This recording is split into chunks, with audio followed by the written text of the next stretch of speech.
কোনো সুযোগ হয় তাহলে সেই মৃত ব্যক্তিকে গোসল করাবেন। তখন খুব কাছ থেকে দেখবেন মৃত মানুষের দেহটা কতটা অসহায় লাগে, মৃত্যুর পরে মানুষের দেহ কতটা ভয়ের কারণ হয়ে দাঁড়ায়। সুযোগ পেলে রাতে লাশটা পাহারা দেবেন, তখন বুঝতে পারবেন প্রিয় মানুষটার লাশ রাতের বেলায় আপনার কাছে কতটা অদ্ভুত লাগে, কতটা ভয়ের কারণ হয়ে ওঠে, কতটা আতঙ্কের কারণ হয়ে যায়। সুযোগ পেলে মৃত ব্যক্তির শরীরে একটু হাত লাগিয়ে কিছুক্ষণ তার স্পর্শ নেবেন। আপনি তখন উপলব্ধির সুযোগ পাবেন এই পৃথিবীতে বিশাল প্রভাব প্রতিপত্তি মৃত্যুর পরে কতটা নির্যাতনের রূপ নেয়।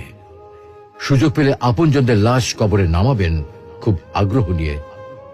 শেষবারের মতো মৃতদেহের মুখটি একবার দেখার চেষ্টা করবেন এবং বারবার উপলব্ধি করার চেষ্টা করবেন এই মৃতদের সাথে অনন্তকালের যাত্রার পথে